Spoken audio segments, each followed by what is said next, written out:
What's up, guys? Welcome back to another video. In today's video, I'm going to show you how to make a changing booth just like this as shown in this video. So I'm going to show you guys it right now. So the first thing you guys are going to want to do is you're going to want to click and go into the Google Drive in the description below. And you're going to see this little file right here. Just click on that and download it. Now that it's downloaded, just click Open File and click Control-C.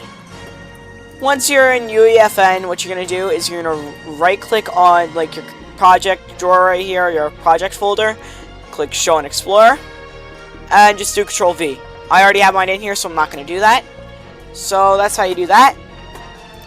And next thing you guys are going to want to do is you're going to place down your changing booth right here, inside of there. And what you guys are going to want to do is you're going to want to add the porta potty, which is actually from the hiding device. I'll show you guys right now. Hiding props gallery right here. You're just going to want to take the porta potty and make it invisible. To do that is where it's static mesh component, where it says visible, turn that off, and in porta potty search door, do the same thing. Make it where it says visible, turn that off. So now that's invisible. There's no settings you have to change. That's it.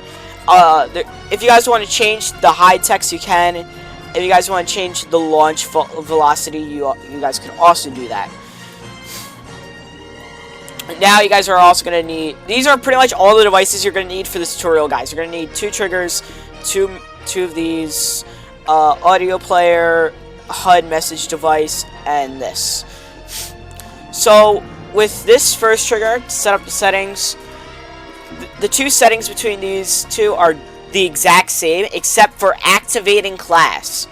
So on activating class, on your first trigger, you're going to put it to no class. And on this one, you're going to put class slot and whichever one you would like. And for the rest of the settings, trigger delay, make sure it's on 3 seconds. VFX off. SFX off, and visible in game, also turn that off. And where it says delayed trigger instigator choice, make sure that's on Q. Both these settings are the exact same. So guys, you're going to trigger it on porta potty and on hide.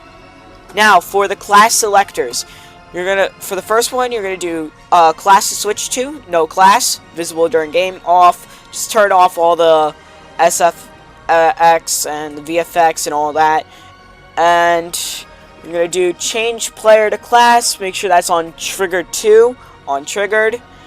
And for this one, it's pretty much the same settings. The only difference is you're going to put this on class slot, and it's going to be the same one as the activating class on your second trigger. And I chose 2, so that's going to be on 2. And you're going to change player to class on trigger, on triggered, and disguise device on disguise broken. Now we're gonna actually move over to the disguise device and all the settings. So it doesn't matter which one you put this on. This is gonna be what character you're gonna change into. Unfortunately, it's only defaults right now. If there's a way to get the henchman, I would have done that, but there's no way to get it. So we're just gonna use Jonesy for this.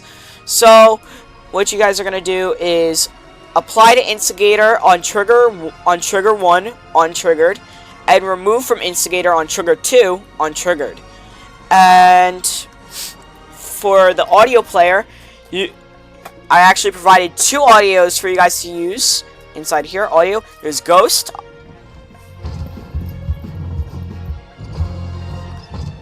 and then there's Shadow.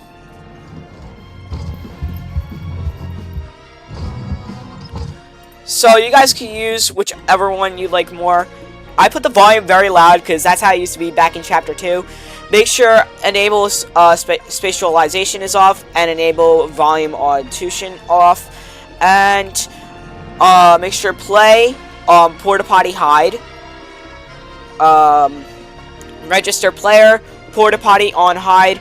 And then unregister player on triggers on trigger 1 and 2 on triggered, obviously.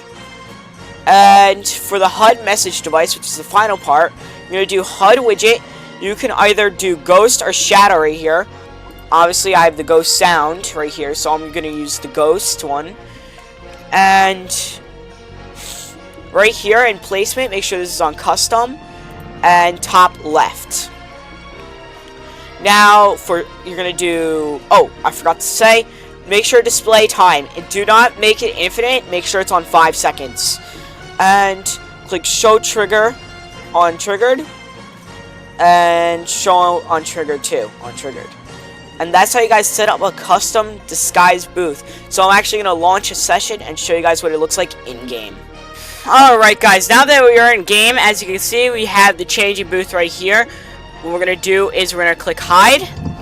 We're going to go in here. And we're going to come out as Jonesy. So yeah, it's actually pretty cool, guys. That's how you make a working changing booth inside of Uefn. So that's going to be it for today's video, guys. I'll see you all in the next one. Goodbye.